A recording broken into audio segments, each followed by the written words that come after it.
Hi there. Hopefully you've downloaded our form for mortgagenavigation.com.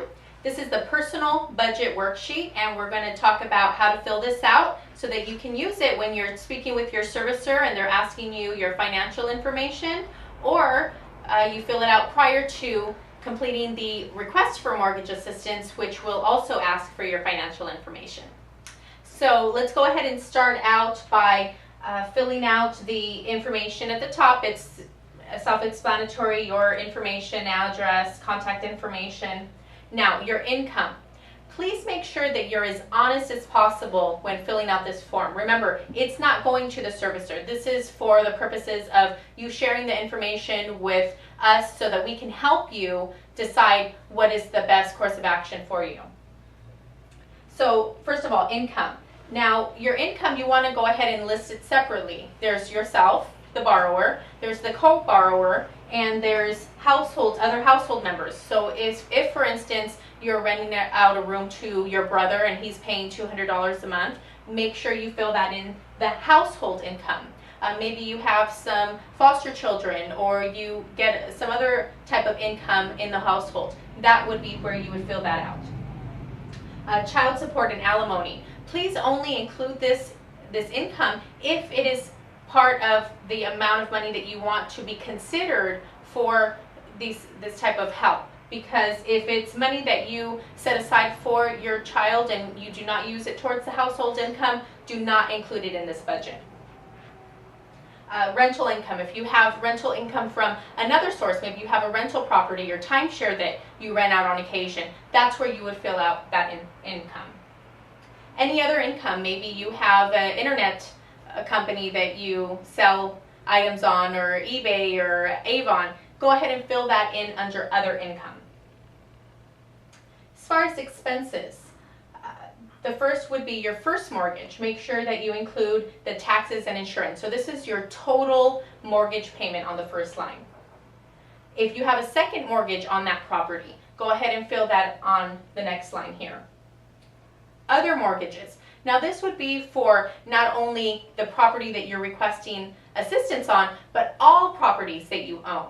Go ahead and include other mortgages there. If you have auto loans, there's a place here for auto loan 1, auto loan 2. Installment loans would be any type of regular loans. Maybe you took out a beneficial financial $5,000 and you have a $200 payment every month. That would be considered an installment note, separate from a credit card. The next line is credit cards, so that would be the total of the minimum payments on your credit cards. Even if you pay more each month, let's say your minimum payment is $10 and you pay $25, put your minimum in there, because that's what the bank is going to be seeing as far as the responsibility that you have to pay every month. Child support and alimony. This is money that you have going out. So unlike on the income side, you decide whether or not you want to put that in there. On the expenses side, you make sure to include it because it's money that is being taken out of your income. School and tuition. If you have regular tuition money, if you have child care after school, things that you're tutoring maybe that your children do, that's where that school and tuition money would go in. These are your utilities next, your electric, gas, oil, water, auto insurance, life insurance, or any other type of insurance. For instance, if you have maybe an umbrella coverage, anything that is outside of the homeowner's insurance, make sure you include that in that line. Transportation. This is for both your gas, if for your car, if you travel by airplane for a job, anything that has to do with transportation will go in that line. Groceries, this is including, your regular grocery visits, but also maybe those quick Target runs for shampoo, your toiletries, things like that. That would all be included in your groceries.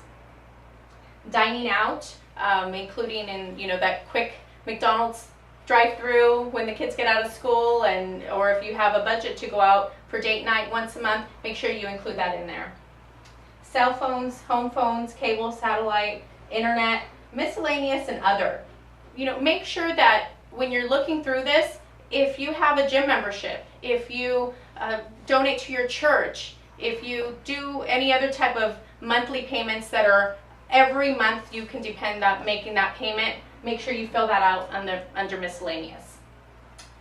And that would be it as far as the budget. Again, this is for informational purposes, and make sure you're being as honest as possible as you can on this form, because it'll help tremendously in looking at your options. I hope this was helpful, and make sure to visit mortgagenavigation.com.